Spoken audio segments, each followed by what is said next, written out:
Welcome back again દોસ્તો. જય સ્વામિનારાયણ. દોસ્તો, આજના વિડીયોની અંદર આપણે શીખવાના છીએ ધોરણ 10 વિષય ઇંગ્લિશ, જેમાં યુનિટ નંબર 3 અને ઇન્ટરવ્યુ વિથ અરુણ કૃષ્ણમૂર્તિ, જેનો ભાગ 2 આજે આપણે શીખવાના છીએ દોસ્તો. જો ભાગ 1 આપણે જોયો ન હોય તો એની લિંક ડિસ્ક્રિપ્શનમાં આપેલી છે, ત્યાં જઈને જોઈ લેજો. ખૂબ જ મજાનો પાઠ છે. પર્યાવરણ વિશે આપણી ખરેખર ફરજો ઘણી બધી છે, અને જો ખરેખર આપણે નાની એવી શરૂઆત કરીએ તો પર્યાવરણનું ઘણું બધું સારું થઈ શકે અને આપણે આજે જે ઇમ્બેલેન્સ જોઈ રહ્યા છીએ ન થાય. તો ખૂબ જ સરસ મજાનો યુનિટ છે. શરૂઆત કરીએ આપણે આજના લેક્ચરની. જો આપ અમારી ચેનલ પર નવા હો તો દોસ્તો ચેનલને સબસ્ક્રાઇબ કરી લેજો, જેથી ધોરણ 10 માટે બનનાર તમામ લેટેસ્ટ વિડીયો જે છે એની નોટિફિકેશન આપને મળી જાય અને આપ ખૂબ જ સારી રીતે અભ્યાસ કરી ખૂબ જ સારામાં સારું પરિણામ લાવી શકો. ચાલો ત્યારે. તો દોસ્તો, અહીંયા આપણને અરુણ કૃષ્ણમૂર્તિને બીજા જે ક્વેશ્ચન્સ પૂછવામાં આવ્યા છે, શું પૂછે છે આગળ ઇન્ટરવ્યુઅર, કે how did your school and college further your interest. Interest એટલે રસ. તમારી સ્કૂલ અને કોલેજે તમારા રસને કઈ રીતે આગળ વધાર્યો, પર્યાવરણ તરીકે તમારો જે રસ છે એને કેવી રીતે આગળ વધાર્યો. તો અરુણ જવાબ આપે છે કે both my school and college had plenty of green cover. Had એટલે હતું, પ્લેન્ટી ઓફ એટલે પુષ્કળ. મારી સ્કૂલ અને કોલેજની અંદર પુષ્કળ પ્રમાણમાં હરિયાળી હતી. ગ્રીન કવર મતલબ હરિયાળી હતી. એન્ડ બોથ એટલે બંને, મતલબ સ્કૂલ અને કોલેજ.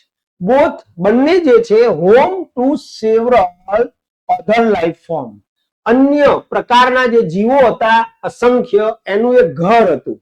મારું સ્કૂલ અને કોલેજ કે જ્યાં હરિયાળી હતી એ ઘણા બધા જીવોનું એક ઘર હતું, રહેઠાણ હતું, ત્યાં રહેતા હતા. This made me understand their importance, અને એનાથી મને તેમની અગત્યતા સમજાઈ કે how beautiful they are, તેઓ કેટલા સુંદર હતા. and why we need, અને આપણે શા માટે જરૂર છે to protect them, તેમનું રક્ષણ કરવાની. પ્રોટેક્ટ એટલે રક્ષણ કરવું, રક્ષણ કરવાની કેમ જરૂર છે. These animals are on their own, find their own food and are always active, on the move and never lazy. એટલે કે આ જે જીવજંતુઓ આપણને કોઈ ઘાસ ઉપર કે જંગલ વિસ્તારમાં કે હરિયાળા વિસ્તારની અંદર જોવા મળે છે, એ પ્રાણીઓ આર ઓન ધેર ઓન, એમને પોતાનું એક અસ્તિત્વ હોય છે. ફાઇન્ડ ધેર ઓન ફૂડ, એમનું પોતાનું ખોરાક જાતે ફાઇન્ડ કરે છે, શોધે છે. ઓલવેઝ એક્ટિવ, હંમેશા એક્ટિવ હોય છે. ઓન ધ મૂવ, હાલતા ચાલતા હોય છે. એન્ડ નેવર લેઝી, કદી આળસુ હોતા નથી. દોસ્તો, આમાંથી આપણે ઘણું બધું શીખવા જેવું છે. એ તો જીવ જંતુઓ છે, અન્ય પ્રાણીઓ છે, જ્યારે આપણે તો મનુષ્ય છીએ. તો ખરેખર આપણે લેઝીનેસને ત્યાગ કરવો જોઈએ. અને એમાંય આજે જ્યારે તમે ધોરણ 10 ની અંદર હોય ત્યારે જવાબદારી આપણી પર એવી હોવી જોઈએ કે કોઈ પણ વસ્તુ જે કોચિંગની અંદર કરાવવામાં આવે છે, સ્કૂલની અંદર કરાવવામાં આવે છે, એની પરફેક્ટ તૈયારી પ્લાનિંગ સાથે કરવી જોઈએ. સહેજ પણ આળસ ન રાખવી જોઈએ. દોસ્તો, બીજું કીધું છે ફાઇન્ડ ધેર ઓન ફૂડ, મતલબ આપણે પણ આપણી જાતે થોડો પ્રયત્ન કરવો જોઈએ. કારણ કે ટીચર તરીકે ટીચર ભણાવે પણ એનું સ્વ અધ્યયન આપણે જાતે કરવું જોઈએ દોસ્તો. તો તમે 100% સારામાં સારા માર્ક્સે પાસ થઈ શકો. આમાંથી આપણને બીજું કીધું છે ઓલવેઝ એક્ટિવ, હંમેશા એક્ટિવ હોય. ઘણા વિદ્યાર્થીઓ જ્યારે સ્કૂલ કે કોલેજ, સ્કૂલ કે ટ્યુશનની અંદર જ્યારે શિક્ષક દ્વારા તૈયાર કરવામાં આપ્યું હોય અને પૂછવામાં આવે ત્યારે ભૂત બ્રાહ્મણની જેમ મસ્તક નીચે કરીને બેસી રહેતા હોય, પણ હકીકતની અંદર ખૂબ જ સારી રીતે તૈયારી કરી, પૂર્વ તૈયારી કરી અને આપણે આગળ વધવું જોઈએ દોસ્તો. તો તમારું રિઝલ્ટ પણ સારું આવે, શિક્ષકને તમારા પ્રત્યે માન પણ ઉપજે કે નહીં, આ વિદ્યાર્થી ખૂબ જ સારી તૈયારી કરે છે. તો આપણે આ અધર લાઈફ ફોર્મમાંથી આ બધું શીખવું જોઈએ. આગળ શું કહે છે, ઇટ ઇઝ સો પોઝિટિવ, એ એટલા બધા હકારાત્મક છે કે we have a lot learn from them. જો આવ્યું ને, આપણે તેમની અંદરથી ઘણું બધું શીખવું જોઈએ. સમયને બરબાદ કર્યા વગર માત્ર 2 ધોરણ, એક 10 અને એક 12, આ 2 ધોરણમાં જો તમે તમારી ખરેખર બેસ્ટ આપો ને તો તમારું રિઝલ્ટ બી બેસ્ટ જ આવે. પણ આ 2 વર્ષ તમારે તમારું પોતાનું બેસ્ટ આપવું પડે. શિક્ષક તો હંમેશા બેસ્ટ જ આપતો હોય છે, પણ સામે વિદ્યાર્થીએ પણ બેસ્ટ આપવું પડે.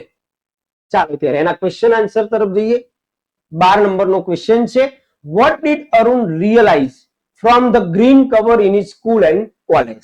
એની સ્કૂલ અને કોલેજમાં જે હરિયાળી હતી એમાંથી એને શું રિયલાઇઝ થયું, શું સમજાયું? રિયલાઇઝ થવું એટલે સમજાવવું. તો જવાબ છે દોસ્તો તમારી ટેક્સ્ટ બુક પેરેગ્રાફ સામે બી છે. The green cover in his school and college made Arun understand, જો અહીંયા આપેલું છે મેડ હિમ, મી એટલે Arun, made Arun understand the importance of their life form, જે જીવજંતુઓ છે એની અગત્યતા એને સમજાઈ. હાઉ બ્યુટીફુલ ધે આર, જો આ રહ્યું how beautiful they are, and why we need to protect them, છે ને જવાબ. એટલે પ્રયત્ન કરવો પડે, ચોપડી પુસ્તક લઈને બેસવું જોઈએ, ટાઈમ ટેબલ બનાવવું જોઈએ, ખૂબ જ પહેલા જ દિવસથી એવું સરસ પ્લાનિંગ કરવું જોઈએ કે તમારા રિઝલ્ટને, કારણ કે વિદ્યા એવી વસ્તુ છે બેટા કે એમાં કોઈ ભાગ ન પડાવે, એટલે ખૂબ જ સારી રીતે અભ્યાસ કરો, કારણ કે અત્યારે તમારો અભ્યાસ કરવાનો સમય છે. આગળ શું કીધું? 13 નંબરનો પ્રશ્ન, why does Arun say that we have a lot to learn from animals? શા માટે અરુણ એવું કહે છે કે આપણે પ્રાણીઓમાંથી ઘણું બધું શીખીએ છીએ? તો Arun says that we have a lot learn from animals. જો બેઠો જવાબ અહીંયાથી આપણે લખવાનું છે, સેનું સેઝ કરવાનું છે. આવી રીતે ટ્રીકથી યાદ રાખો. આ તમારો પ્રશ્નમાંથી જ વાક્ય આવ્યું. બીકોઝ જો હવે અહીંયા તમે જુઓ, they are on their own. હવે ક્યાં છે જવાબ? જો એ આ રહ્યું, these animals are on their own, બરોબર. પછી find their own food and are always active, છે on the move and never lazy. Clear? ચાલો આગળ જઈએ આપણે નેક્સ્ટ પેરેગ્રાફમાં.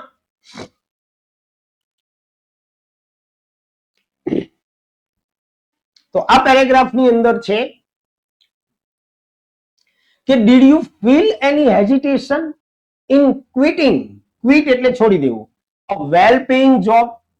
ઇન્ટરવ્યુઅર અરુણ કૃષ્ણમૂર્તિને એવું કહે છે કે તમને સારા પગારવાળી, વેલ પેઇંગ જોબ એટલે સારા પગારવાળી નોકરી છોડવામાં સહેજ પણ ખચકાટ થયો, આનાકાની થઈ? And venturing into this full time, venture એટલે ઝંપલાવવું, વેન્ચરિંગ ઇનટુ એટલે માં ઝંપલાવવું, અને આ ફૂલ ટાઈમ તમે પર્યાવરણ માટે આપ્યો, એમાં ઝંપલાવવામાં તમને કોઈ ખચકાટ થયો? બીજો ક્વેશ્ચન પૂછે છે, what were the option you weighed before you arrive at your decision? તમે આ નિર્ણય ઉપર પહોંચ્યા, arrive એટલે પહોંચવું, decision એટલે નિર્ણય. તમે આ નિર્ણય ઉપર પહોંચ્યા એ પહેલા તમારી પાસે વિચારવા માટે બીજા કોઈ ઓપ્શન હતા? what were the options? કયા કયા ઓપ્શન્સ હતા? આવા ક્વેશ્ચન પૂછે છે. હવે એનો જવાબ અરુણ કૃષ્ણમૂર્તિ શું આપે છે જુઓ દોસ્તો, કે it is always good to decide in favor of what you really love to do. દોસ્તો જે વસ્તુ આપણને ગમે ને એ કરવું, એ ખરેખર એના તરફેણમાં નિર્ણય લેવો, favour of, in favour of એટલે ની તરફેણમાં નિર્ણય લેવો એ હંમેશા સારું હોય છે. આઈ ક્વિટ માય જોબ, મેં મારી નોકરી છોડી. ક્યાં છોડી? At Google. વિચારો, અરુણ કૃષ્ણમૂર્તિ ક્યાં જોબ કરતા હતા? ગૂગલની અંદર, અને એ નોકરી એમણે છોડી દીધી.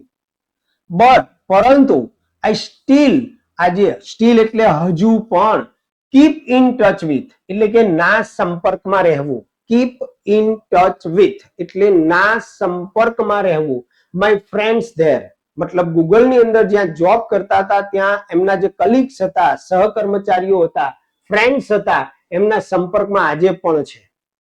એટલે કે so only my duty at Google have come to an end, એટલે કે ગૂગલમાં હું જે કામ કરતો હતો એ મારી જે ફરજ હતી એનો અંત આવી ગયો છે. નોટ માય ઇમોશનલ બોન્ડ, પણ મારું જે ભાવનાત્મક એટલે કે જે લાગણીથી મિત્રો સાથે જોડાયેલા હતા એનો અંત આવ્યો નથી. I understood that I had to leave the job at that minute in 2010. અરુણે કઈ સાલમાં નોકરી છોડી હતી? 2010ની સાલમાં. Or else I would never be daring enough to do so. નહીતર, or else, નહીતર I would never be daring, daring એટલે હિંમત કરવી, હું પૂરતી હિંમત ન કરી શકત જો ન છોડી હોત. I could not sit back. હવે શું કહે છે? હું આરામથી બેસી ન શકું and enjoy life, કે જીવનનો આનંદ ન માણી શકું when environmental damage was happening on such a large scale. જ્યારે વિશાળ પ્રમાણમાં, મોટા પ્રમાણમાં પર્યાવરણને ડેમેજ થતું હોય, નુકસાન થતું હોય, ત્યારે હું મારા જીવનનો આનંદ ન માણી શકું કે સીટ બેક એટલે કે આરામથી બેસી ન શકું. મતલબ આ એક પર્યાવરણ પ્રત્યેના પ્રેમનું પ્રતીક છે કે જે વ્યક્તિને પર્યાવરણ પ્રત્યે પ્રેમ છે ને એ વ્યક્તિ જ આ કરી શકે. અને શું કહે છે આગળ? I wanted to do something. હું કંઈક કરવા ઈચ્છતો હતો. And that something needed my full attention. અને જે હું કંઈક કરવા ઈચ્છતો હતો એના માટે મારે સંપૂર્ણ ધ્યાનની જરૂર હતી.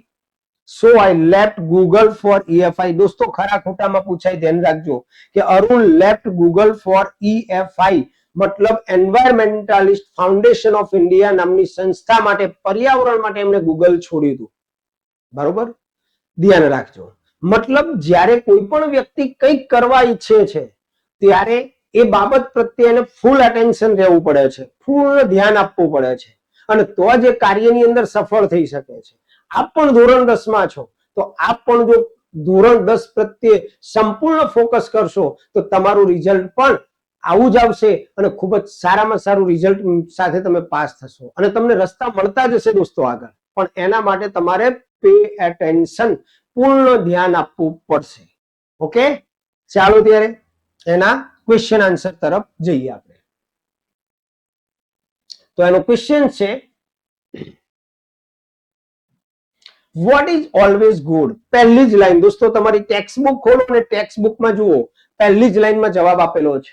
Vote is always good? હંમેશા શું સારું છે? તો it is always good to decide in favour of what you really love to do.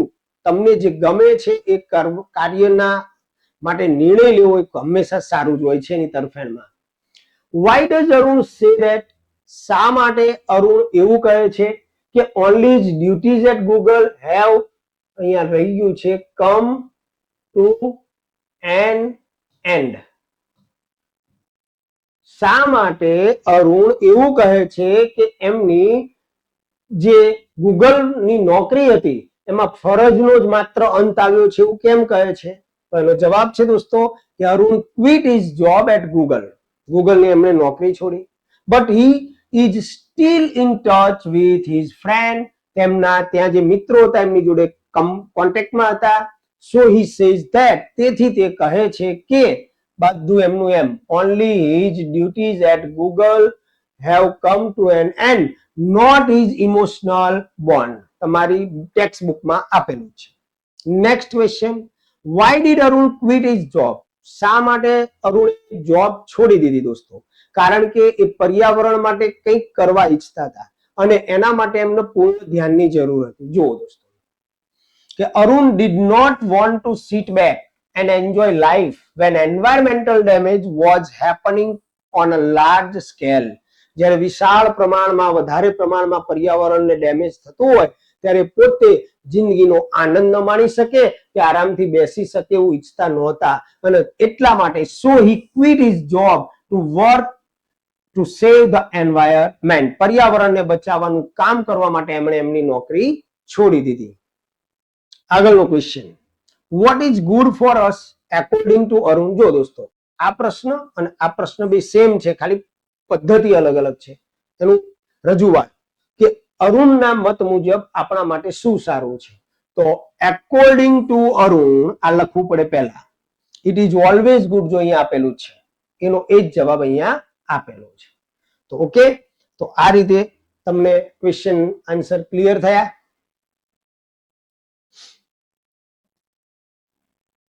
હવે આપણે નેક્સ્ટ પેરેગ્રાફની અંદર જઈએ જેમાં આપણને શું કીધું છે કે વોટ કાઇન્ડ ઓફ ગાર્બેજ? કયા પ્રકારનો કચરો? ગાર્બેજ એટલે કચરો બેટા.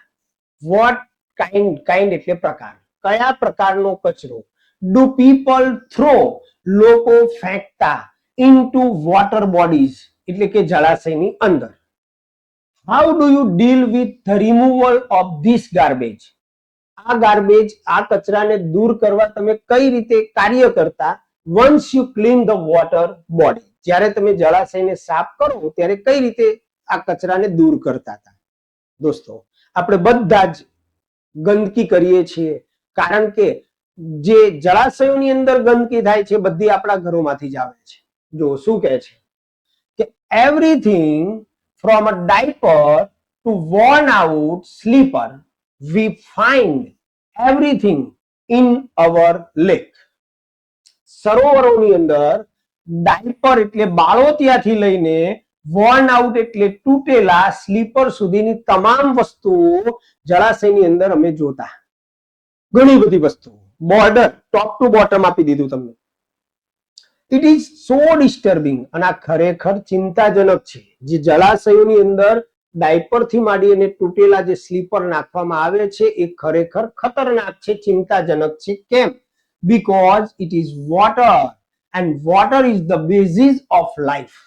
બેઝિસ એટલે પાયો, આપણી મૂળભૂત જરૂરિયાત છે દોસ્તો. કારણ કે જળાશયની અંદર પાણી હોય છે, પાણી એ આપણી મૂળભૂત જરૂરિયાત છે, એટલે પાણીને પ્રદૂષિત કરાય નહીં. પણ આપણે તો ઠોકમ ઠોક નાખ્યા જ કરીએ છીએ, જ્યાં ઈચ્છા થઈ ત્યાં. પછી શું કહીએ કે ગંદકી થઈ ગઈ, પણ ગંદકી કોણ કરે છે? આપણે જ કરીએ છીએ દોસ્તો. એટલે અહીંયાથી આપણે એવું શીખવા જેવું છે કે આપણે ખરેખર ગંદકી ન કરવી જોઈએ. જળાશયની અંદર કોઈ એવી વસ્તુઓ ન નાખવી જોઈએ જેથી પાણી પ્રદૂષિત થાય, કારણ કે પાણી વગર આપણે જીવી નહીં શકીએ. શું કહે છે આગળ? How can we not care for these water bodies? Arun કહે છે કે how can we not care, care એટલે કાળજી લેવી, સંભાળ લેવી. આ જળાશયો માટે આપણે સંભાળ કેવી રીતે લઈ શકીએ? કેવી રીતે ન લઈ શકીએ? કે જેમાં પાણી છે. We use this garbage, અમે આ ગાર્બેજ નો ઉપયોગ કરતા શેમાં? લેન્ડફિલ, જમીનની ભરણી કરવામાં, with no or minimal exposure to the outside environment. દોસ્તો, જમીન ભરણી એટલે શું? કે જ્યારે કોઈ મકાન બનાવવામાં આવે કે કોઈ પણ બિલ્ડિંગ ઊભી કરવામાં આવે અને એ જમીનનો ખાડો હોય, મતલબ નીચાણવાળી જગ્યા હોય, તો એને પૂરવા માટે જે કચરો છે એમાં નાખી દેવામાં આવે તો એ કચરો ઢંકાઈ જશે અને પર્યાવરણમાં એક્સપોઝ એટલે કે ખુલ્લો નહીં રહે, અને જેનાથી પર્યાવરણ પ્રદૂષિત નહીં થાય. એટલે જમીન ભરણીની અંદર એ લોકો કચરાનો ઉપયોગ કરતા. પછી શું કહે છે? We ensure that the lake area and water bodies are free of garbage. અમે એની ખાતરી કરતા કે કોઈ પણ સરોવર જે હોય એનો વિસ્તાર કે જળાશય હોય, વોટર હોલ્ડિંગ એટલે જળાશય, એ કેવા હોવા જોઈએ? ફ્રી ઓફ ગાર્બેજ, કચરા મુક્ત હોવા જોઈએ. ત્યાં કોઈ પણ પ્રકારનો કચરો ન હોવો જોઈએ. કેમ? જો કચરો ન હોય તો ત્યાં સો ધેટ કે જેથી birds, frogs and snakes can live in peace. Peace એટલે શાંતિ, જેથી ત્યાં પક્ષીઓ, દેડકાઓ અને સાપ જે છે ખૂબ જ શાંતિથી રહી શકે. ઓકે દોસ્તો, ક્લિયર? ચાલો એનો ક્વેશ્ચન જોઈએ આપણે. What is thrown? શું ફેંકવામાં આવે છે? ઇન લેક એટલે કે સરોવરમાં. જો પહેલી જ લાઈન આપેલી છે, everything from a diaper to worn out sleepers are thrown in lake. Okay, આગળના ક્વેશ્ચનમાં જઈએ આપણે.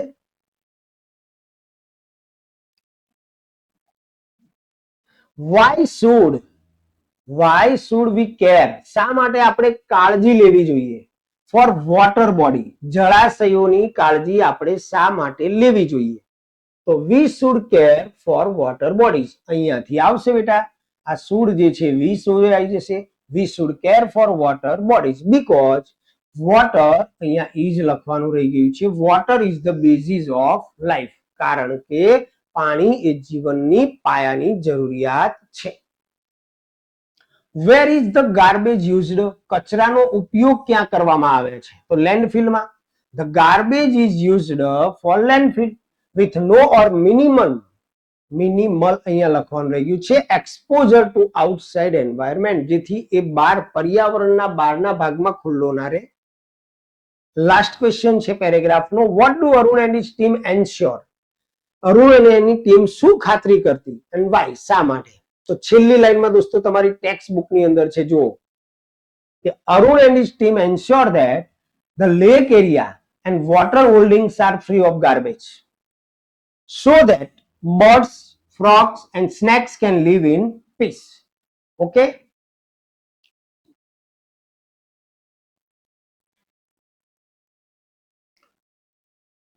ચાલો હવે આપણે આગળના પેરેગ્રાફની અંદર જઈએ. How many days it take to clear a large lake? એક વિશાળ સરોવર જે છે એને સાફ કરવામાં કેટલા દિવસ લાગે? પછી આગળ કીધું do you use any special equipment? તમે કોઈ ખાસ પ્રકારના ઇક્વિપમેન્ટ વાપરો છો? એટલે ઇક્વિપમેન્ટ એટલે સાધન. ફોર ક્લીનિંગ એન્ડ સેફ્ટી, સફાઈ કરવા માટે અને સલામતી માટે તમે કોઈ ખાસ પ્રકારના સાધન વાપરો છો? તો અરુણ એનો જવાબ શું આપે છે જો કે ડિપેન્ડિંગ ઓન. ડિપેન્ડ ઓન એટલે ના પર આધાર રાખવો. ડિપેન્ડ ઓન નો મતલબ થાય ના પર આધારિત.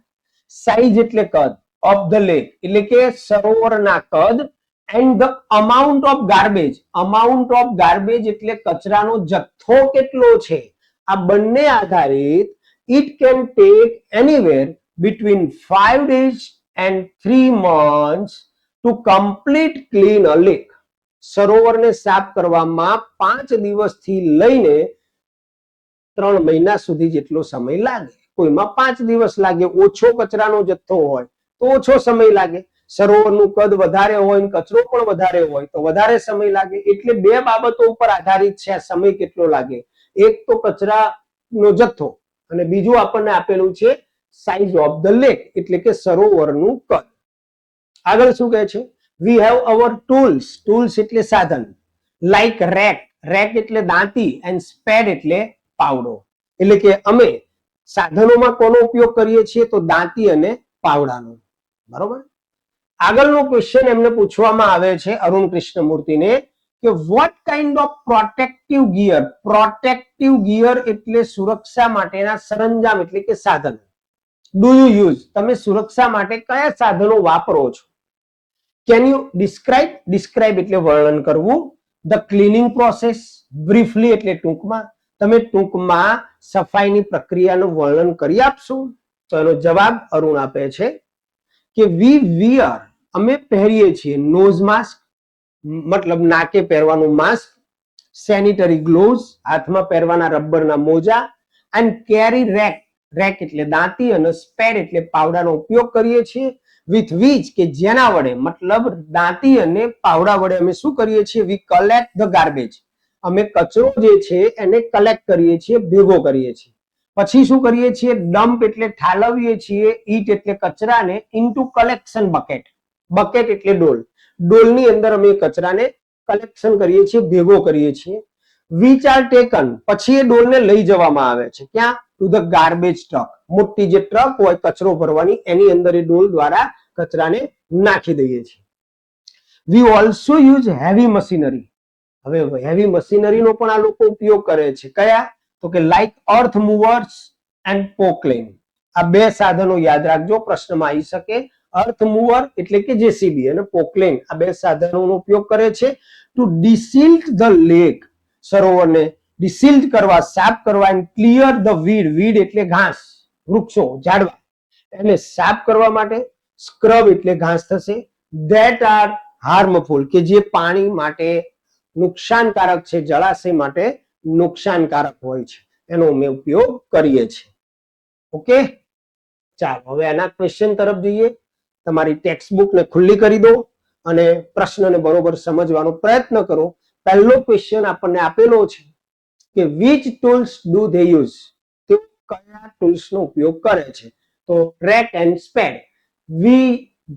they use tools like rack and spade. બંને નામ તમને આપેલા છે. ત્યાર પછી how long does it take to clean a lake? how long મતલબ કેટલો સમય લાગે છે સરોવરને સાફ કરવામાં. તો આ વાક્ય પણ તમારી ટેક્સ્ટ બુકમાં તમે જુઓ કમ્પ્લીટ આપેલું છે. Depending on the size of lake and the amount of garbage, it takes anywhere between 5 days and 3 months to clean a lake. ત્યાર પછી 24મો પ્રશ્ન. What does Arun and his team use? Arun અને તેની ટીમ શું ઉપયોગ કરે છે while cleaning a lake? સરોવરને સાફ કરવા માટે. અથવા આવો ક્વેશ્ચન આવે કે what did Arun and his team do to protect themselves from dust? dust એટલે ધૂળ કે જે કચરો છે એનાથી પોતાની જાતને પ્રોટેક્ટ કરવા માટે, રક્ષિત કરવા માટે શું ઉપયોગ કરે છે? તો એનો જવાબ પણ તમને દોસ્તો આપેલો છે. પેરેગ્રાફની અંદર બરોબર જુઓ કે Arun and his team wear nose mask, sanitary gloves and carry rakes and spades while cleaning a lake. Last, for what are earth movers and Poclain used? મેં કીધું હતું ને કે તમને આ બે નામ યાદ રાખજો, પ્રશ્ન આવશે કે અર્થ મૂવર અને પોકલેન નો ઉપયોગ શું થાય દોસ્તો. તો earth mover and Poclain are used to deseal the lake and clear the weed and harmful scrubs. આ રીતે તમારો અહીંયા પ્રશ્નો ક્લિયર થશે. ઓકે, તો આજના વિડીયોની અંદર આપણે આટલે જ રાખીશું. નેક્સ્ટ લેક્ચરની અંદર આપણે આનો આગળનો પાઠ આગળ વધારીશું. ત્યાં સુધી રજા લઈએ. જો આપને અમારું કામ ગમે તો વિડીયોને લાઈક અને શેર જરૂર કરજો. મહેનત કરતા રહેજો દોસ્તો.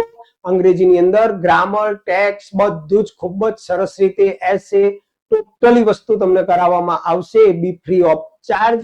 તો ખૂબ જ સારી રીતે અભ્યાસ કરો અને તમારા માતા પિતાનું નામ રોશન કરો. જય સ્વામિનારાયણ.